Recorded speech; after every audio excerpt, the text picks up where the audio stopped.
नमस्कार, आप सभी दर्शकों का हार्दिक स्वागत है हमारे विशेष कार्यक्रम कृषि दर्शन में, जो समर्पित है हमारे किसान भाइयों और बहनों की समृद्धि, विकास और आधुनिक खेती की ओर बढ़ते हर कदम को। इस मंच के माध्यम से हम लाते हैं खेती से जुड़ी ज़रूरी खबरें, मंडी के ताज़ा भाव, मौसम का हाल, नई तकनीकों की जानकारी, विशेषज्ञों की सलाह और साथ ही प्रेरणादायक कहानियाँ भी। तो आइए शुरुआत करते हैं आज के अंक की और सबसे पहले नजर डालते हैं हमारे पहले सेगमेंट पर, खबरें खेती की। नमस्कार किसान भाइयों और बहनों, खबरें खेती की के इस खास अंक में आपका स्वागत है। मैं अपराजिता और आज हम आपके लिए लेकर आए हैं खेती बाड़ी से जुड़ी सभी जरूरी खबरें जो सीधे आपके खेत, फसल, पशुपालन और मंडी भाव तक असर डालती हैं। आज के इस अंक में हम जानेंगे मशरूम की खेती से जुड़ी नई तकनीकें, कद्दू की उन्नत खेती के फायदे, बीजामृत और जीवामृत जैसी जैविक खाद का उपयोग और रोटरी मेज ड्रिबलर जैसे आधुनिक उपकरणों से फसल की पैदावार बढ़ाने के आसान तरीके। साथ ही सीखेंगे कतारबद्ध खेती और समय पर सिंचाई से फसल की गुणवत्ता सुधारने के सुझाव। ये आपके खेत और आमदनी दोनों के लिए लाभदायक साबित होंगे। तो आइए शुरू करते हैं और जानते हैं आज के मुख्य समाचार। वैशाली में मनरेगा के तहत ग्रामीणों को मशरूम की खेती और मार्केटिंग की ट्रेनिंग दी जा रही है। कद्दू की उन्नत खेती में उत्पादन अधिक होता है और रोग कम लगते हैं। बीजामृत और जीवामृत से पौधे की वृद्धि बढ़ती है और मिट्टी की उर्वरता सुधरती है। रोटरी मेज ड्रिबलर से मक्का, राजमा, चना और मटर की बुआई सही दूरी और गहराई में होती है। बिहार सरकार की ग्रामीण स्वरोजगार योजना के अंतर्गत हाजिरपुर स्थित रूट सेड संस्था द्वारा मनरेगा के तहत लोगों को मशरूम की खेती और मार्केटिंग का प्रशिक्षण दिया जा रहा है। इस प्रशिक्षण में 30 महिला और पुरुष लाभार्थियों को मशरूम उत्पादन की तकनीक और बाजार से जुड़ी जानकारी दी जा रही है, ताकि वे आत्मनिर्भर बनकर अच्छी आमदनी कर सके। प्रशिक्षण के दौरान बैंकिंग और वित्तीय सहायता से संबंधित जानकारी भी दी जा रही है, जिससे लाभार्थी स्वयं का व्यवसाय शुरू कर सके। प्रधानमंत्री नरेंद्र मोदी के आत्मनिर्भर भारत अभियान और मुख्यमंत्री नीतीश कुमार की ग्रामीण विकास योजनाओं के तहत ऐसे कार्यक्रमों का उद्देश्य ग्रामीण क्षेत्रों में रोजगार के नए अवसर उपलब्ध कराना है। मशरूम की खेती कम लागत और कम जगह में बेहतर आमदनी देती है। इस योजना के तहत 30% ग्रामीण महिलाओं को सीधा लाभ मिलेगा। सरकार द्वारा 90% सब्सिडी पर मशरूम किट उपलब्ध कराई जा रही है। इससे गांव की महिलाएं न केवल आत्मनिर्भर बनेंगी, बल्कि दूसरों को भी रोजगार देने में सक्षम होंगी। बिहार सरकार द्वारा चलाया जा रहा प्रोग्राम है, उस प्रोग्राम को जो दीदी लोग को जिसमें कि मशरूम की खेती के लिए बताया जा रहा है यहाँ। और ये जो हम लोग प्रोग्राम अपने इंस्टीट्यूट से बाहर ऑर्गेनाइज किए हैं, जहाँ पे कि दीदी लोग आ कर के घर का भी काम करने और यहाँ का भी ट्रेनिंग करके मशरूम की खेती को सही ढंग से करके और अपने जीविकोपार्जन के लिए फिर इसका करें। इसके लिए रूट सेट संस्थान हाजीपुर अब बाहर इन लोग को, जहाँ पे इन लोग का संस्था घर है, वहाँ हम लोग प्रोग्राम को ऑर्गेनाइज किए हैं। कद्दू की खेती किसानों के लिए उन्नति का एक सशक्त साधन बनती जा रही है। यह फसल कम लागत में अधिक उत्पादन देती है और बाजार में इसकी मांग पूरे साल बनी रहती है। कद्दू पोषण से भरपूर सब्जी है, जिसकी खपत घरों से लेकर मंडियों तक लगातार होती रहती है। सही तकनीक और वैज्ञानिक पद्धति से खेती करने पर फल का आकार बड़ा मिलता है, उत्पादन बढ़ता है और रोग कीटों का असर भी कम होता है। यही कारण है कि कद्दू की उन्नत खेती किसानों को बेहतर आमदनी और आत्मनिर्भरता की ओर ले जाने में मदद कर रही है। बीजामृत और जीवामृत दो महत्वपूर्ण जैविक खाद है जिनका उपयोग पौधों की वृद्धि और मिट्टी की उर्वरता बढ़ाने के लिए किया जाता है। इन्हें गांव में उपलब्ध सामग्री से बहुत आसानी से तैयार किया जा सकता है। इसके लिए 200 लीटर पानी में 1 किलो देसी गाय का गोबर और 1 लीटर देसी गाय का मूत्र मिलाया जाता है। इसके बाद इसमें 1 किलो गुड़ और 1 किलो बेसन डालकर अच्छे से मिलाया जाता है। इस मिश्रण को 24 घंटे तक रखने के बाद छानकर खेतों में उपयोग किया जा सकता है।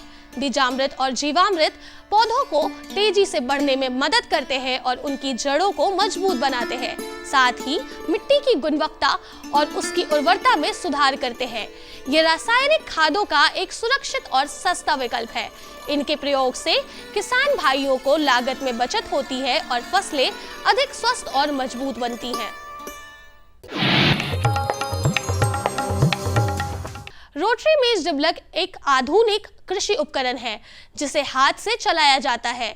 इसकी मदद से मक्का, राजमा, चना और मटर जैसी फसलों की बुआई उचित दूरी और गहराई में की जा सकती है। इससे पैदावार और फसल की गुणवत्ता दोनों में सुधार होता है। यह उपकरण विशेष रूप से महिला किसानों के लिए उपयोगी है क्योंकि इससे समय और श्रम दोनों की बचत होती है। खेती में पौधों को कतारबद्ध तरीके से लगाने के कई फायदे हैं। कतारों में लगी फसल देखने में सुंदर लगती है और खेत की बनावट भी संतुलित रखती है। कतारबद्ध पद्धति से उत्पादन अधिक होता है, साथ ही सिंचाई करना आसान हो जाता है और पानी हर पौधे तक बराबर पहुंचता है। कीटनाशकों या दवाइयों का छिड़काव भी कतारों वाली खेती में बहुत सरल हो जाता है। किसान भाइयों को सलाह दी जाती है कि किसी भी फसल की बुआई कतारबद्ध करें ताकि कम मेहनत में अधिक और बेहतर उत्पादन मिल सके।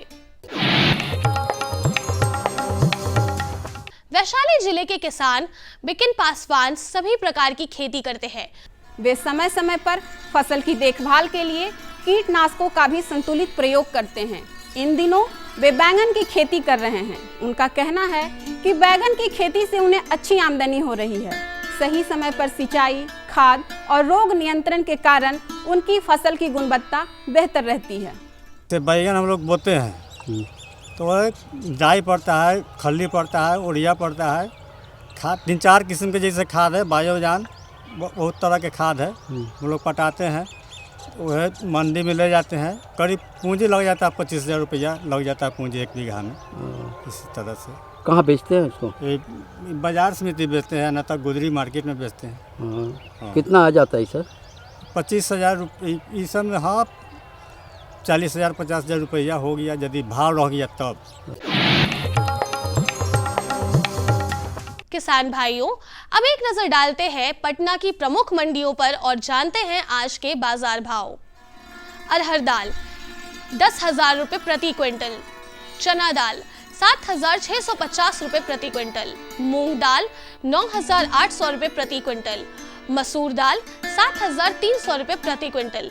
किसान भाइयों, कोशिश करें कि मंडी में केवल उपज ही ना बेचें बल्कि गुणवत्ता भी बनाए रखें।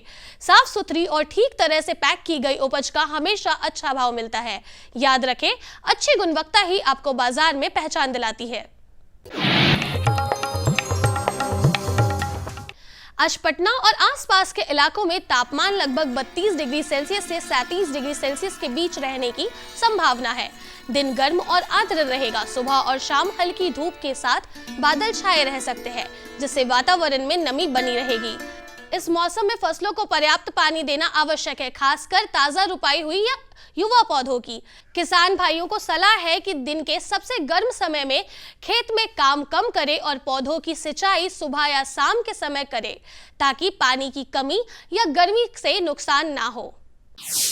तो ये थी आज की प्रमुख खेती बाड़ी से जुड़ी खबरें, मंडियों के ताज़ा भाव और मौसम का पूर्वानुमान। साथ ही हमने जानी कुछ नई तकनीकें और मशीनें जिनसे खेती और पशुपालन को और अधिक सशक्त और लाभकारी बनाया जा सकता है। और हाँ, हमें मिली एक किसान की प्रेरणादायक सफलता की कहानी भी, जिसने साबित किया कि परंपरागत खेती भी अगर सही तरीके से की जाए तो बेहतर मुनाफा और पहचान दोनों मिल सकते हैं। अब समय है हमारे अगले सेगमेंट का, जिसमें हम जुड़ेंगे एक और महत्वपूर्ण जानकारी के साथ। यह विषय न सिर्फ खेती किसानी से जुड़े लोगों के लिए महत्वपूर्ण है, बल्कि इससे जुड़ी बातें आने वाले समय में नए अवसरों के द्वार भी खोल सकती है। तो आइए विस्तार से समझते हैं इस विषय को हमारे विशेषज्ञ के माध्यम से। पशुओं में बांझपन की समस्या आमतौर पर आज बहुत बड़े पैमाने पर देखने को मिल रही है। इसी परिप्रेक्ष्य में आज का जो हमारा विषय है कि पशुओं में बांझपन की समस्या एवं उसका प्रबंधन हमारे किसान भाई किस तरीके से करें, और इस खास विषय पर हमारे साथ बातचीत करने के लिए मौजूद हैं डॉक्टर सुमित सिंघल, जो प्राध्यापक हैं बिहार वेटनरी कॉलेज पटना में। सर, कृषि दर्शन कार्यक्रम में आपका हार्दिक स्वागत है। पशुओं में बांझपन क्या है? जैसा कि हम लोग देख रहे हैं कि हमारा देश दूध उत्पादन में नंबर 1 हो चुका है और दूध उत्पादकता प्रति पशु बढ़ती जा रही है, लेकिन इस दूध उत्पादकता के साथ साथ किसानों को, पशुपालकों को एक गंभीर समस्या जो कि पशुओं में बांझपन है, इस समस्या से जूझना पड़ रहा है। बांझपन क्या है? जब भी प्रजनन प्रणाली किसी भी पशु की कहीं भी उसका नुकसान होगा, कहीं भी प्रजनन प्रणाली में कोई नुक्स होगा या प्रजनन प्रणाली में कोई विकार होगा, ऐसे पशु को बांझ कहा जाएगा और इस प्रक्रिया को बांझपन कहा जाएगा। इससे पशुओं को बहुत सारी नुकसान है और साथ साथ पशुपालकों को बहुत आर्थिक नुकसान उठाना पड़ता है। डॉक्टर साहब, आपने अपने इस जवाब के क्रम में नुकसान के बारे में हमारे किसान भाइयों को बतलाया, तो वे कौन कौन से ऐसे नुकसान हैं जो हमारे पशुपालक भाइयों को इस बांझपन की समस्या से ज़्यादा प्रभावित करते हैं? पशुपालक को सीधा सीधा नुकसान भी होता है इसमें, और कुछ अनदेखे नुकसान भी पशुपालक को झेलने पड़ते हैं एक बांझ पशु को रखने में। क्योंकि जो पशुपालक है या पशुपालन व्यवसाय जो हमारा है, ये दूध उत्पादन से जुड़ा हुआ है, और दूध उत्पादन हम सभी लोग जानते हैं कि दूध का उत्पादन तभी हो पाएगा जब कोई पशु गाभिन होगा और बच्चा या बाछी या बाछा जो भी होगा वो सुचारू रूप से उसको जन्म दे सकेगा। क्योंकि बांझपन में क्या होता है कि पशु की प्रजनन प्रणाली पे नुकसान हो रहा है, प्रजनन प्रणाली कहीं ना कहीं उसकी अफेक्टेड है, कहीं ना कहीं उसमें कोई नुक्स है, जिस वजह से पशु गाभिन नहीं हो पा रहा है। अतः देखा जाए तो कोई भी डेयरी व्यवसाय जिसमें कि गाय या भैंस पल रही है, ज़्यादातर गाय के लिए बात कही जाती है कि एक साल में एक पशुपालक एक गाय से एक ब्यात नहीं ले पाता है तो उसका डेयरी पालन दूध उत्पादन का व्यवसाय कहीं ना कहीं उसको हानि पहुंचा रहा है। तो इस ब्यात का अंतराल यानी कि 2 बच्चे ब्याने में एक गाय से 1 साल के भीतर एक बच्चा और दूसरे साल की शुरुआत में ही एक बच्चा, 2 बच्चे के बीच में ब्यात का अंतराल 1 होना चाहिए। जैसे ही पशु बांझ का शिकार होता है तो ये अंतर ब्यात अंतराल जो है ये बढ़ जाता है। ये 14 महीने, 16 महीने, 18 महीने या 20 महीने कितना भी हो सकता है, जिस कारण आप देखिए जब पशु नहीं ब्याह पा रहा है उसका 1 साल में, तो दूध कहीं ना कहीं उसको नुकसान झेलना पड़ेगा, दूध की उत्पादकता कहीं ना कहीं कम होगी। महंगे जो पशु खरीद कर लाते हैं हमारे किसान भाई, तो बांझपन की समस्या इतनी गंभीर हो चुकी है कि उससे निपटने के बजाय अपने पशुओं को बाज़ार में औने पौने दाम में हमारे किसान भाई बेचने पर मजबूर हो जाते हैं। तो ऐसे कौन कौन से कारण जिम्मेदार हैं जो बांझपन के लिए प्रयुक्त हैं? बांझपन एक ऐसी समस्या है जिसका कोई एक कारण नहीं है, ये बहुत सारे बिंदुओं पर आधारित है, इसके बहुत सारे कारण हैं। मुख्यतः अगर आप देखें इसमें कुपोषण यानी कि संपूर्ण प्रचुर मात्रा में पोषण ना मिलना पशुओं को, ये एक मुख्य कारण है। दूसरा कारण आप देखें कि प्रबंधन यानी कि मैनेजमेंट में कहीं कमी हो, डेयरी पालन पशुपालकों के कहीं ना कहीं व्यवसाय में कहीं ना कहीं उसके प्रबंधन में कहीं कमी है, तो मैनेजमेंट जिसको हम कहते हैं। कुछ पशुओं में जो कि कम प्रतिशत में मिलते हैं, जैसे जन्मजात कुछ नुक्स हो सकते हैं कुछ पशुओं में, ये भी एक कारण देखा जाता है। अन्य और कुछ कारण जैसे आप देखेंगे तो इसमें संक्रामक रोग यानी कि इन्फेक्शन, जो कि बच्चेदानी के खुद अंदर भी इन्फेक्शन हो सकता है या पशु में खुद कहीं खून में कहीं इन्फेक्शन उसका हो, तो ऐसे संक्रामक रोग से भी पशु ग्रसित होगा तो बांझपन का शिकार हो जाएगा। अन्य कुछ हार्मोन यानी हार्मोन जैसे कि रिप्रोडक्शन के कुछ प्रजनन संबंधित जो हार्मोन होते हैं उनका भी कहीं स्तर अगर बिगड़ा हुआ है तो वो पशु भी बांझ हो सकता है। अगर इन मुख्य कारणों पर रोशनी डाली जाए तो न्यूट्रिशन यानी कि पोषण जो हम बोलते हैं वो मुख्य कारण है। हम लोग साइंस में एक बात बोलते हैं कि reproduction is a luxurious process, यानी कि रिप्रोडक्शन प्रजनन प्रणाली तभी चलेगी जब उसकी बाकी शरीर की बाकी क्रियाएं अच्छी चल रही हैं किसी भी पशु की। कुपोषण का शिकार पशु या तो उसको पोषण में कमी हो या फिर उसको दिया हुआ खाना जो है उसका हजम ना हो, उसके पाचन क्रिया में कहीं ना कहीं गड़बड़ है। तो कुपोषण या तो मिट्टी में कहीं खनिज तत्वों की कमी है तो भी हो सकता है, पशु को पर्याप्त मात्रा में चारा नहीं मिल रहा है, खाना पीना नहीं मिल रहा है तब भी हो सकता है, या उसके पेट के अंदर कोई कीड़े हैं या उसके खाल के ऊपर कहीं चमोकन है। ये सब जो उसका खून चूस लेंगे, ये सब कारण है कुपोषण के, जिसकी वजह से पशुओं को बांझपन का शिकार होना पड़ता है। आते हैं सर डॉक्टर साहब अब इलाज के बारे में कि कौन कौन से ऐसे इलाज हैं जो बांझपन की समस्या से पशुओं को निजात दिला सकते हैं। जी, जैसे कि हमने इसके कारण देखे कि बहु कारण हैं, बहुत सारे कारण हैं। इसके इलाज से अच्छा इसका बचाव है। बचाव के लिए जैसे हम पहले बताएंगे कि पोषण में सबसे अच्छा कुपोषण का जो भी कारण है उनको हटाया जाए। ऐसा हमेशा करना है हमें। हर पशु को हर 3 से 4 महीने के भीतर कीड़े की दवा, पेट के कीड़े की दवा, जिसको हम डिवार्मिंग बोलते हैं, क्योंकि जो भी पशु खाएगा, हरा चारा खाएगा या कुछ भी हमने उसको दिया है, कहीं ना कहीं उसको पेट में कीड़े उसके कहीं हो जाते हैं, जो कि 3-4 महीने में अगर उसको कीड़े की दवा नहीं देंगे वो कीड़े उसका पाचन शक्ति निचोड़ लेते हैं, जिस कारण से पशु बांझ जाता है। तो पहला जो कि सबसे सस्ता एक 30-40 रुपये की भी गोली कोई कीड़े की अच्छी आती है, उसको हमें 3 से 4 महीने एक कीड़े की दवा देनी चाहिए। पशुपालक सोचते हैं एक बार ही पाल खिलाने के बाद पशु उनका गाभिन रह जाएगा। ऐसा नहीं हो पाता है, क्योंकि आजकल जो है मद का काल जो है बढ़ गया है। 2 दिन तक भी पशु हीट में रहता है, मद में रहता है। तो ऐसे पशु को 2 या 3 बार भी हम पाल खिला सकते हैं। तो साथ साथ जो पाल खिलाना है उसको सही टेम्परेचर, तापमान पर उसकी थ्रोइंग, जो कि क्योंकि लिक्विड नाइट्रोजन में जो कि जमा हुआ वीर्य है उसको थ्रोइंग करना, बहुत सही तापमान सही टाइम पर थ्रोइंग करना है और सही जगह पर एक प्रशिक्षित AI वर्कर के द्वारा ही उसका कृत्रिम गर्भाधान कराना चाहिए। साफ़ सफाई से नहीं कराएंगे तो बच्चेदानी के अंदर भी संक्रामक पैदा हो सकता है। ये हमें इन सब चीज़ों का सावधानी रखेंगे तो हम बांझपन से बचा पाएंगे। तो आशा है कि आप डॉक्टर साहब के जो सुझाव हैं, जो राय हैं, उससे आप लाभ उठाएंगे। और इतनी अच्छी जानकारी देने के लिए डॉक्टर साहब आपका बहुत बहुत धन्यवाद। विशेषज्ञ से मिली ये उपयोगी जानकारियाँ निश्चित रूप से आपके लिए लाभकारी सिद्ध होंगी। अब समय है एक छोटे से विराम का। आप कहीं जाइएगा मत, क्योंकि ब्रेक के बाद हम लौटेंगे और भी रोचक और उपयोगी जानकारी के साथ। बने रहिए हमारे साथ कृषि दर्शन में। हर जोखिम से निकल कर फसल आए, सुरक्षित हो जाए। फसल बीमा से हर किसान अब आत्मनिर्भर हो जाए। अब सूखा पड़े या बाढ़ आ जाए, कोई डर नहीं। अब ओले पड़े या कीट पतंगे फसल खा जाए, कोई फिक्र नहीं। अब कैसी भी आपदा हमारी फसल पे आ जाए, क्षति होने पर हमारे दावों का उचित भुगतान मिलता है, क्योंकि हमने लिया है प्रधानमंत्री फसल बीमा। बुआई से फसल कटाई तक हर जोखिम का दावा, न्यूनतम प्रीमियम पर अधिकतम भुगतान का वादा। योजना से हर साल जुड़ रहे हैं 5 करोड़ से ज्यादा किसान। अब आपकी है बारी। नजदीकी कृषि कार्यालय, सहकारी समिति, बैंक शाखा, अधिकृत बीमा कंपनी या जन सेवा केंद्र में स्वेच्छा से करा सकते हैं पंजीकरण। फसल बीमा पोर्टल या फसल बीमा ऐप द्वारा भी किया जा सकता है पंजीकरण। प्रधानमंत्री फसल बीमा योजना, आपकी फसलों का संपूर्ण सुरक्षा कवच। कृषि एवं किसान कल्याण मंत्रालय, भारत सरकार। अरे भाई, सुना नहीं क्या? KCC ने किसानों का जिंदगी बदल दिया है। देश के छोटे किसान 1,60,000 रुपये तक का कर्ज बिना किसी गारंटी को ले पाएंगे। ब्याज खोरों से भी पीछा छूटा। मैं तो जैविक खेती का पूरा सामान मंगा लिया। KCC का भी कोई दबाव नहीं है। ब्याज चुकाने के लिए पूरा 1 साल मिलता है। समय पर भुगतान करने पर केवल 4% के सालाना ब्याज पे लोन मिल गया मुझे।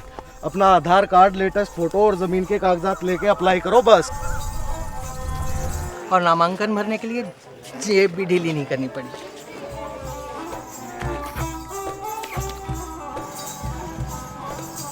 चाचा, उधार चुकाने के 24 घंटे के बाद उतने ही पैसे वापस निकाल सकते हैं।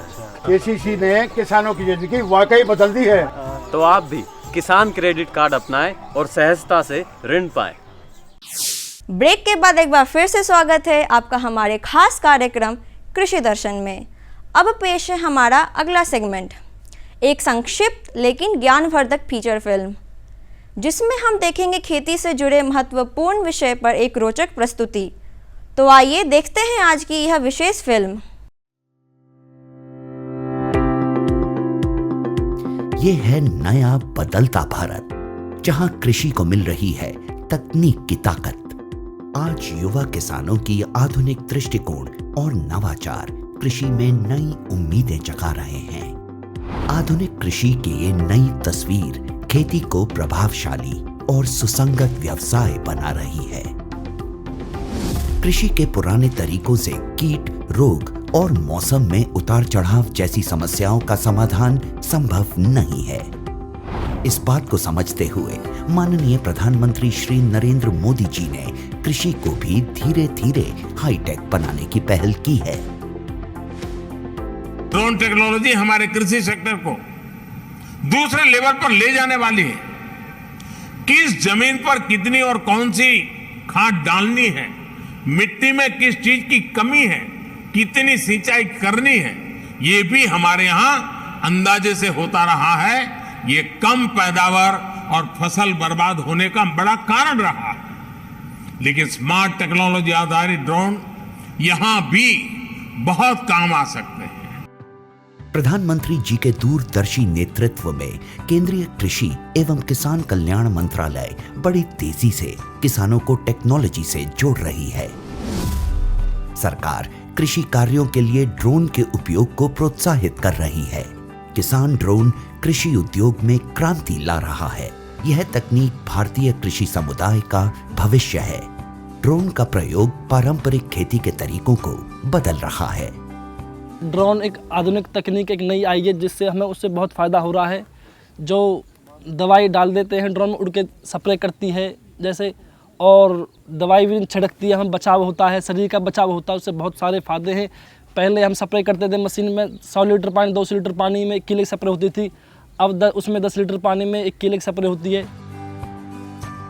अत्याधुनिक तकनीक, हाई रेजोल्यूशन कैमरों और उन्नत सेंसर्स से लैस किसान ड्रोन भारतीय कृषि क्षेत्र की काया पलट करने की क्षमता रखता है।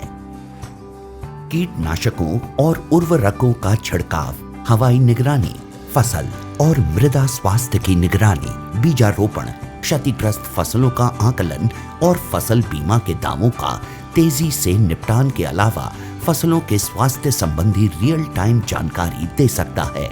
यह कीटों, बीमारियों और पोषक तत्वों की कमी की पहचान कर सकता है। इसकी मदद से समय रहते किसान अपनी फसलों की सुरक्षा के उपाय कर सकते हैं। इससे सबसे बड़ा फायदा है कि आप इसमें दवाई डाल के और इसको भर के छोड़ देंगे, पूरे खेत में करके वापस वहीं आ जाएगा। आप जैसे खेत में नहा धोकर गए थे वैसे के वैसे वापस आओगे। साथ ही किसान ड्रोन का प्रयोग स्वामित्व योजना के अंतर्गत भूमि अभिलेखों के डिजिटलाइजेशन और पशुधन ट्रैकिंग के लिए भी किया जा सकेगा। वैसे तो किसान ड्रोन आज देश की जरूरत है, पर ड्रोन चलाने के लिए प्रशिक्षित ऑपरेटर्स की कमी, ड्रोन के रखरखाव की चुनौती और ड्रोन चलाने के लिए जरूरी सुरक्षा निर्देशों की जानकारी की कमी जैसी कुछ समस्याएं अभी भी बनी हुई हैं। इन समस्याओं के निदान के लिए केंद्रीय कृषि और किसान कल्याण मंत्रालय ने कई पहल किए हैं, जिनमें नीतिगत परिवर्तन भी शामिल हैं। कृषि मंत्रालय द्वारा कृषि संस्थानों को 10 लाख तक का अनुदान, व्यक्तिगत किसानों की सहकारी समितियों जैसे CHC और FPO को भी ड्रोन की खरीद के लिए वित्तीय सहायता मिलती है। किसानों के खेतों में ड्रोन के लिए फार्म मशीनरी प्रशिक्षण और परीक्षण संस्थानों FMTTI, भारतीय कृषि अनुसंधान परिषद ICAR संस्थानों, कृषि विज्ञान केंद्रों तथा राज्य कृषि विश्वविद्यालयों को कृषि यंत्रीकरण उप मिशन के तहत आकस्मिक व्यय के साथ ड्रोन लागत की 100% दर पर वित्तीय सहायता प्रदान की जाती है। वित्तीय सहायता और अनुदान प्रदान करने के अलावा ड्रोन फैसिलिटेशन सेंटर का विकास भी किया जा रहा है। कुशल ड्रोन ऑपरेटर्स की कमी को पूरा करने के लिए प्रशिक्षण कार्यक्रम चलाए जा रहे हैं। प्रशिक्षित किसानों की DGCA द्वारा सभी जरूरी औपचारिकताएं प्रशिक्षण केंद्रों में ही पूरी कर ली जाएं, यह भी सुनिश्चित किया जा रहा है।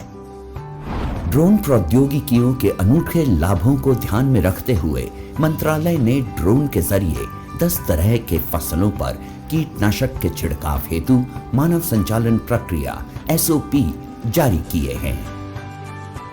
आधुनिक कृषि उद्योग एक महत्वपूर्ण मोड़ पर है। कल तक जो किसान संसाधन के अभाव में मजबूर था, वो अब तकनीक की ताकत से मजबूत हो रहा है। नए भारत की नई तस्वीर गढ़ रहा है।